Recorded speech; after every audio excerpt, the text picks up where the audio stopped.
Yes, हाय बच्चों। 11th standard book keeping and accountancy. Last lecture में मैंने क्वालिटेटिव फीचर्स आपको पढ़ाए थे। अब अच्छे से ध्यान देना सभी ने। आ जाओ। आज हम लोग स्टार्ट करने जा रहे हैं most most most important area. So guys, accounting concepts आज मैं स्टार्ट करने जा रहा हूं। हर एग्जाम में इसके ऊपर क्वेश्चन आता है। One of the most most most important area of your syllabus. आप चाहे आगे जाके सीए करो, सीएस करो, सीएमए करो, BCom, MCom, 12th, yes or no, कहीं पे भी जाओ, आपका अकाउंटिंग कॉन्सेप्ट्स के बगैर कुछ नहीं होने वाला है। सो मेरे साथ साथ लिखना है बेटा हेडिंग मोस्ट इम्पॉर्टेंट एरिया, है ना। हर एग्ज़ाम में इसके ऊपर क्वेश्चन रहेगा। 5 से 6 नंबर के क्वेश्चन आने वाले हैं और इसके बगैर आप अकाउंटिंग नहीं सीख सकते हो।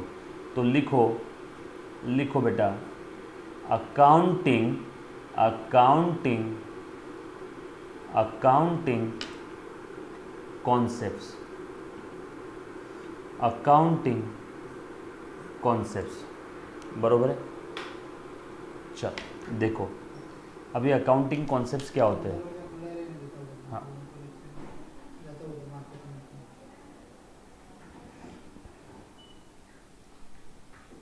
चल आ जा, ध्यान देना बेटा अच्छे से। अब अकाउंटिंग कॉन्सेप्ट्स बेसिकली क्या है। हर एक अकाउंटेंट को अकाउंटिंग कॉन्सेप्ट्स फॉलो करना होता है बेटा।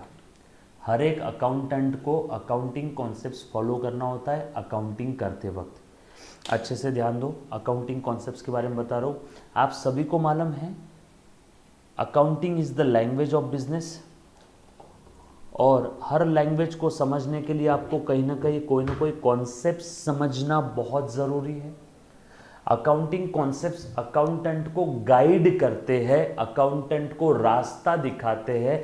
जब भी अकाउंटेंट कोई ट्रांजैक्शन का अकाउंटिंग ट्रीटमेंट करेगा, तब जब भी कोई अकाउंटेंट अकाउंटिंग एंट्रीज पास करेगा तो उसके बैक ऑफ द माइंड में कहीं ना कहीं सारे के सारे अकाउंटिंग कॉन्सेप्ट्स फॉलो होने चाहिए। जब भी अकाउंटेंट अकाउंटिंग करेगा तो उसके बैक ऑफ द माइंड में कहीं ना कहीं सारे के सारे अकाउंटिंग कॉन्सेप्ट्स फॉलो होने चाहिए। मतलब सर अकाउंटिंग करते वक्त अकाउंटेंट के बैक ऑफ द माइंड में अकाउंटिंग कॉन्सेप्ट रहेंगे क्या? हाँ सर, अकाउंटिंग कॉन्सेप्ट क्या है उसको रास्ता बता रहे। सर अकाउंटिंग कॉन्सेप्ट कौन से, वही तो बता रहा हूं। सो अच्छे से ध्यान देना बेटा, अकाउंटिंग कॉन्सेप्ट्स की मैं बात कर रहा हूं, प्लीज ध्यान दे दो। All accounting concepts are very very very important. सबसे पहला और मोस्ट इंपॉर्टेंट अकाउंटिंग कॉन्सेप्ट है जिसका नाम है मनी मेजरमेंट कॉन्सेप्ट। सर अब ये मनी मेजरमेंट क्या है, बरोबर है, बताता हूं, आ जाओ।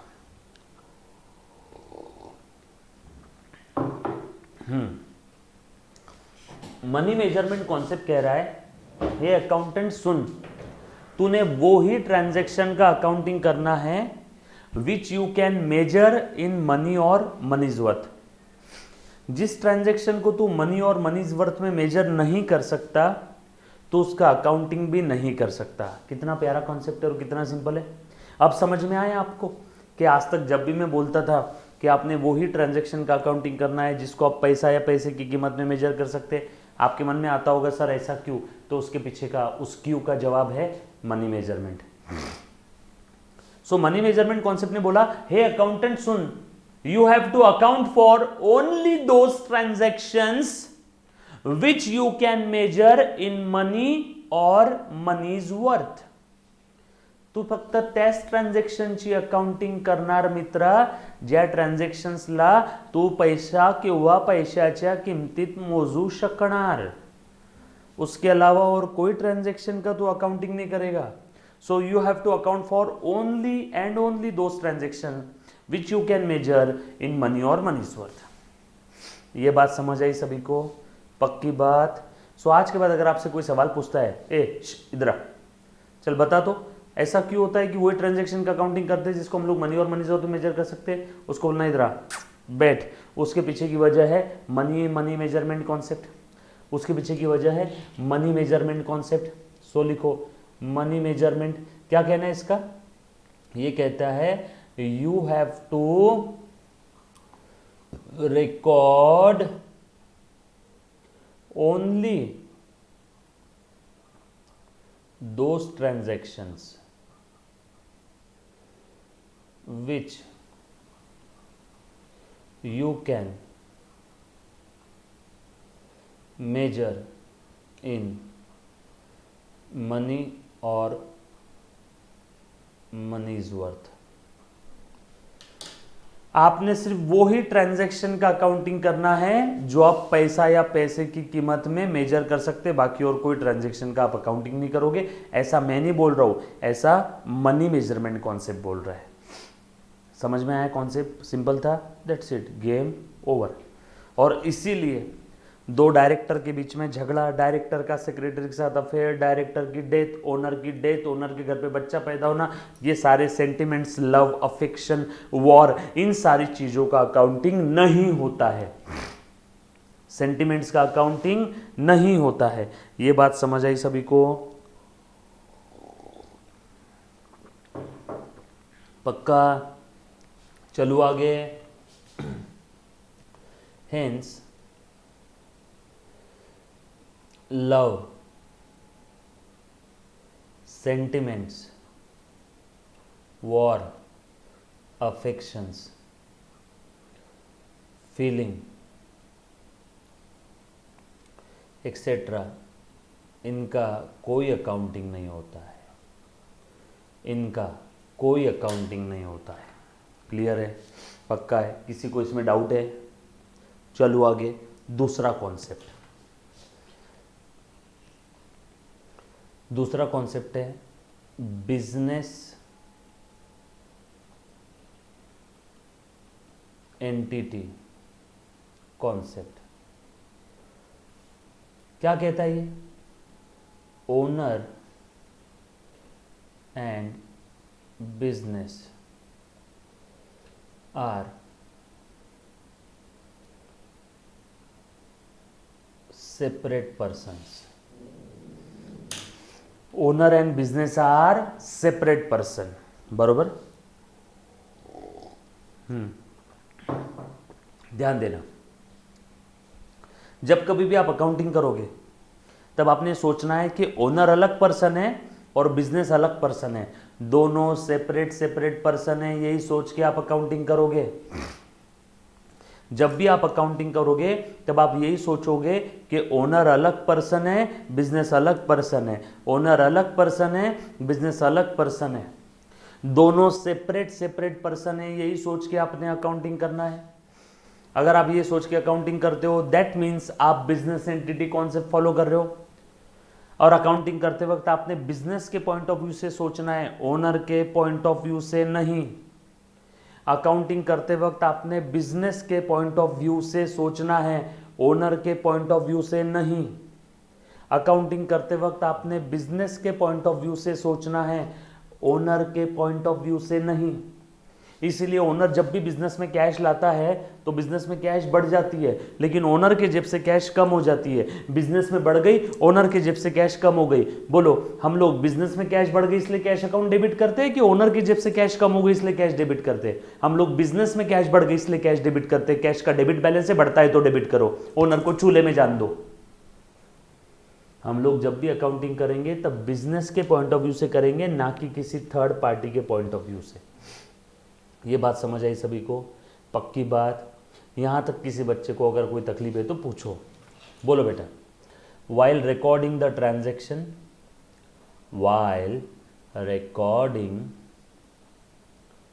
The transactions you have to think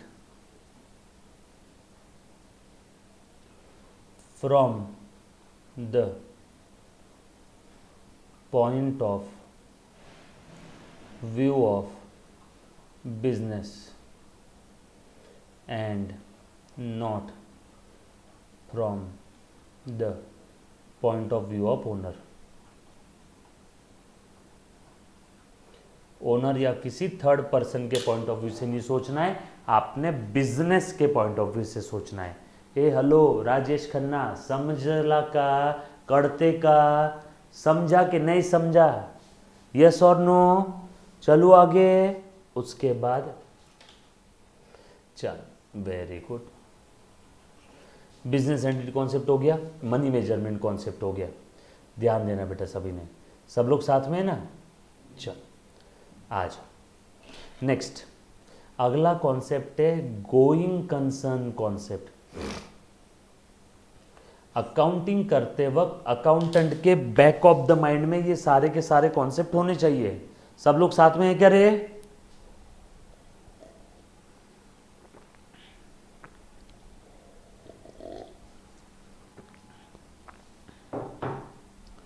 hello there,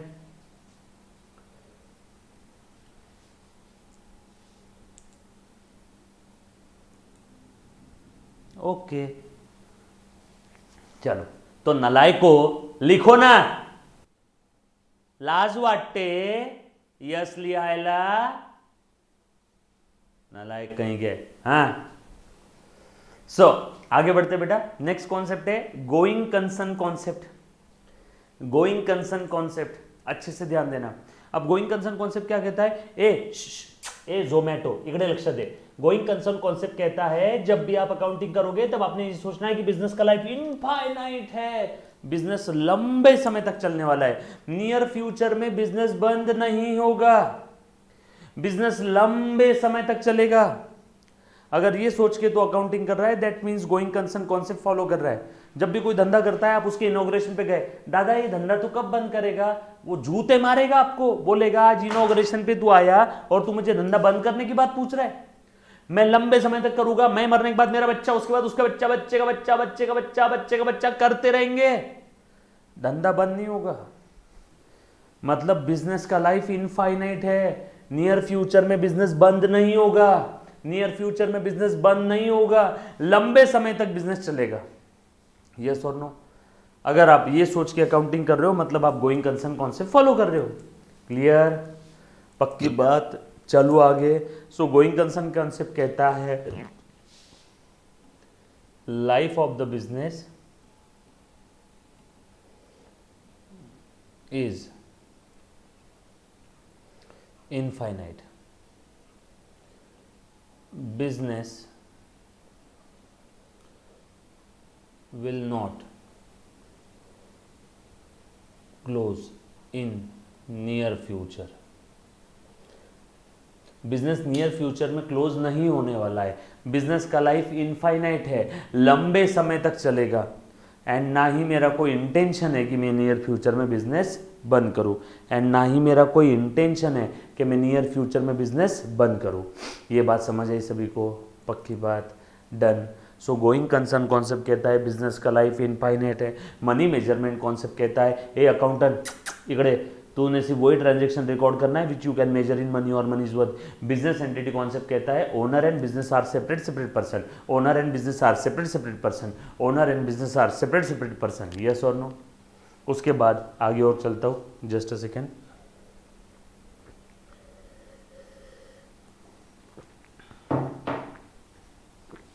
आ जाओ।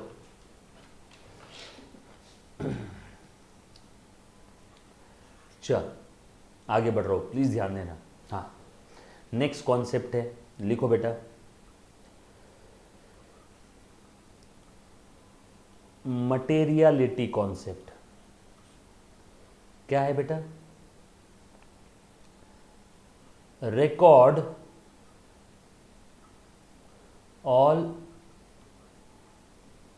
material transactions, record all material transaction, ignore immaterial transaction। आता सर याचा अर्थ काय? बोलता हूं, इग्नोर इमटेरियल ट्रांजेक्शन मतलब क्या है? जो भी मटेरियल ट्रांजेक्शन है आपने उन सभी को रिकॉर्ड करना है, इमटेरियल को आपने इग्नोर करना है। सर इमटेरियल को इग्नोर करना है मतलब क्या?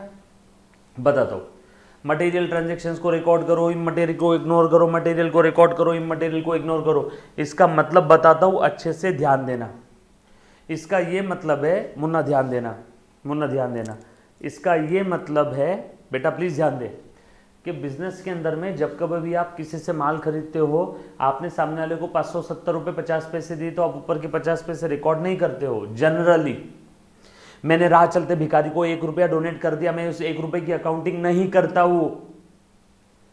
वही तिरुपति संस्थान को मैंने 5,000 रुपए डोनेट किए, उसकी अकाउंटिंग करता हूं, क्योंकि 1 रुपया इमटेरियल है, 5,000 रुपए मटेरियल है। सर अब हमें कैसे पता चलेगा कौन सा अमाउंट मटेरियल है, कौन सा इमटेरियल है? अपने दिल पे हाथ रख के पूछना अपने आप से, जवाब मिल जाएगा, डोंट वरी। इंस्टीट्यूट आपको जब एग्जाम में क्वेश्चन आएगा तो ऐसा भी नहीं रहेगा कि भैया एकदम 20 पैसे दिए और 70 पैसे दिए, दोनों भी मटेरियल है। वैसे भी materiality depends on case to case. मेरे लिए 1 रुपया इमटेरियल था, इसलिए मैंने भिखारी को डोनेट कर दिया। भिखारी के लिए 1 रुपया मटेरियल है, इसलिए वो 1 रुपये के लिए दिन भर बैठता है। मेरे लिए 10,000 रुपये मटेरियल है, लेकिन मुकेश अंबानी के लिए 10,000 रुपये इमटेरियल है। मुकेश अंबानी के लिए 10 लाख मटेरियल है, लेकिन इलॉन मस्क, मार्क जकरबर्ग के लिए 10 लाख इमटेरियल है। So materiality depends on case to case. सिर्फ आपको एग्जाम्पल दे रहा था, इसका मतलब ये नहीं है कि 10 लाख की एंट्री पास नहीं करता मार्क जकरबर्ग, बट सिर्फ एग्जाम्पल दे रहा था। Materiality depends on case to case. समय समय पे मटेरियलिटी का अलग अलग मतलब हो सकता है। कहने का मतलब बस इतना है कि जो इमटेरियल ट्रांजैक्शन है उसको आप इग्नोर कर सकते हो, जो इमटेरियल ट्रांजैक्शन है उसको आप इग्नोर कर सकते हो। क्लियर? पक्का? यहां तक किसी बच्चे को अगर कोई डाउट है तो पूछो एक बार। Any student, any kind of doubt, anybody? बोलो बेटा।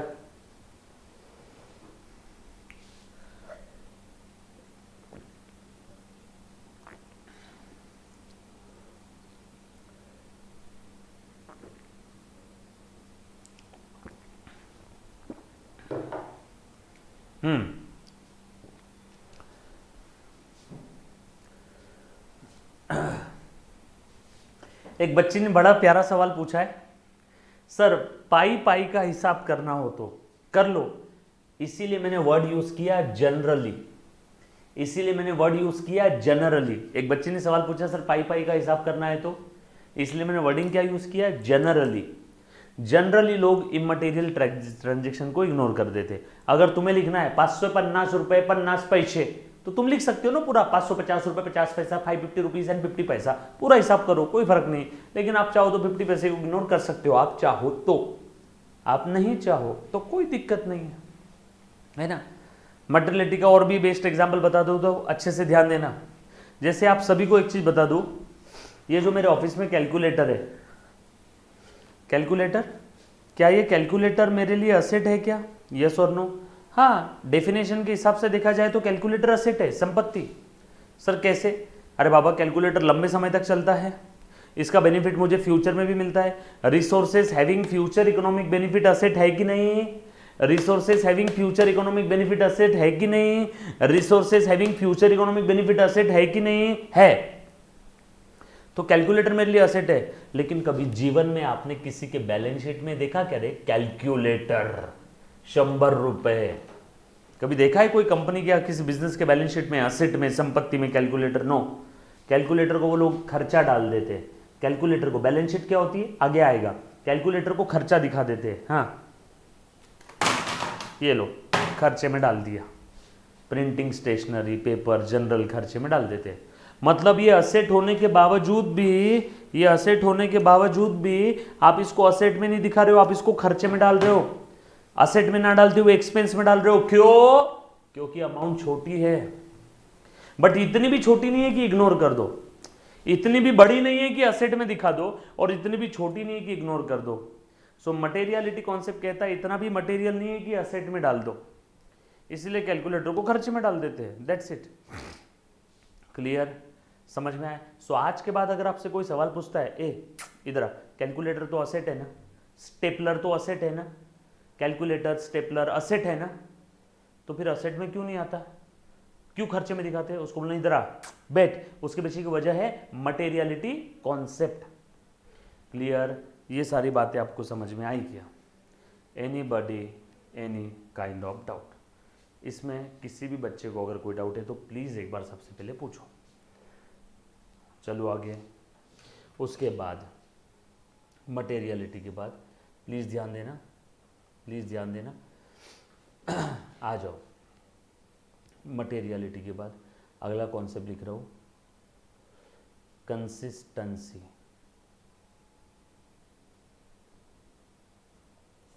कंसिस्टेंसी का कहना है पिछले पीरियड में आपने जो अकाउंटिंग पॉलिसीज फॉलो किया था। सर अकाउंटिंग पॉलिसी मतलब क्या होता है? किसी प्रिंसिपल को फॉलो करने का एक तरीका, उस तरीके को बोलते हैं पॉलिसी। सर नहीं समझा। फॉर एग्जाम्पल मैं सीए के अंदर में for example all India merit आ गया तो सारे न्यूज़ चैनल वाले मेरी छाती पे आ जाएंगे, पूछेंगे बताओ कैसे आप ऑल इंडिया मेरिट आए, तो मैं उनको बोलूँगा कि मैं ऐसे आया वैसे आया, तो वो मुझे मेरे पढ़ाई की पॉलिसी पूछ रहे थे। तो उसी प्रकार से अकाउंटिंग की भी पॉलिसी होती है, अकाउंटिंग की भी पॉलिसी होती है, यस और नो। तो आपने पिछले पीरियड में जो पॉलिसी फॉलो किया था सेम पॉलिसी अगर आप इस पीरियड में भी फॉलो कर रहे हैं मतलब आप कंसिस्टेंट हो। आप रोज पढ़ाई कर रहे हो आप कंसिस्टेंट हो, आप रोज छुट्टी मार रहे हो आप कंसिस्टेंट हो, आप रोज अच्छा काम कर रहे हो आप कंसिस्टेंट हो, आप रोज बुरा काम कर रहे हो आप तो भी कंसिस्टेंट हो। सेम चीज रेगुलर बेसिस पे करना मतलब आपके अंदर कंसिस्टेंसी है। तो सर उसका अकाउंटिंग में क्या संबंध? पिछले पीरियड में जो अकाउंटिंग पॉलिसी फॉलो किया था सेम अकाउंटिंग पॉलिसी आप इस पीरियड में भी फॉलो कर रहे हो मतलब आप कंसिस्टेंट हो। पिछले पीरियड में जो पॉलिसी फॉलो किया था अगर आप सेम पॉलिसी इस पीरियड में भी फॉलो कर रहे हो मतलब आप कंसिस्टेंट हो। ये बात समझ आई सभी को? पक्की बात, डन। यहाँ पे किसी बच्चे को अगर कोई तकलीफ है तो एक बार पूछो। Any student any kind of doubt?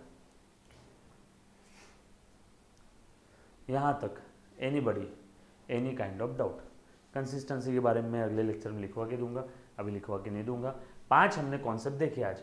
सबसे पहला कॉन्सेप्ट मनी मेजरमेंट कॉन्सेप्ट, आपने वही ट्रांजैक्शन रिकॉर्ड करना है which you can measure in money और मनी इज वर्थ। दूसरा business entity, owner and business are separate person, बरोबर है। इसलिए देखो ओनर की पर्सनल इनकम बिजनेस की इनकम में नहीं आती, ओनर की पर्सनल असेट बिजनेस की असेट में नहीं आती। तीसरा कॉन्सेप्ट हमने देखा है बेटा गोइंग कंसर्न कॉन्सेप्ट, बिजनेस का लाइफ इनफाइनाइट है, ये सोच के अकाउंटिंग करना है, बिजनेस नियर फ्यूचर में बंद नहीं होगा। अगला कॉन्सेप्ट हमने देखा कंसिस्टेंसी। कंसिस्टेंसी का क्या कहना है बेटा? पिछले पीरियड में जो पॉलिसी फॉलो किया था सेम पॉलिसी अगर आप इस पीरियड में फॉलो कर रहे हो मतलब आप कंसिस्टेंसी फॉलो कर रहे हो। और उसके बाद हमने देखा सॉरी बस 5 ही कॉन्सेप्ट देखे ना। यहाँ तक किसी बच्चे को कोई doubt? Anybody any kind of doubt? अच्छा कोई बोलो बोलो बोलो बोलो मुन्ना, पक्का डन? चलो आगे। आज यार स्टार्टिंग का टाइम अपना डिस्कशन में चला गया ना, टाइम क्या रखे टाइम क्या रखे, है ना, उस चक्कर में अपना टाइम उसमें नहीं, तो आज अपने 10 कॉन्सेप्ट हो जाते थे, है ना, 5 ही कॉन्सेप्ट हुए। चलो ठीक है, okay, thank you very much, love you all, take care, bye bye, stay home stay safe.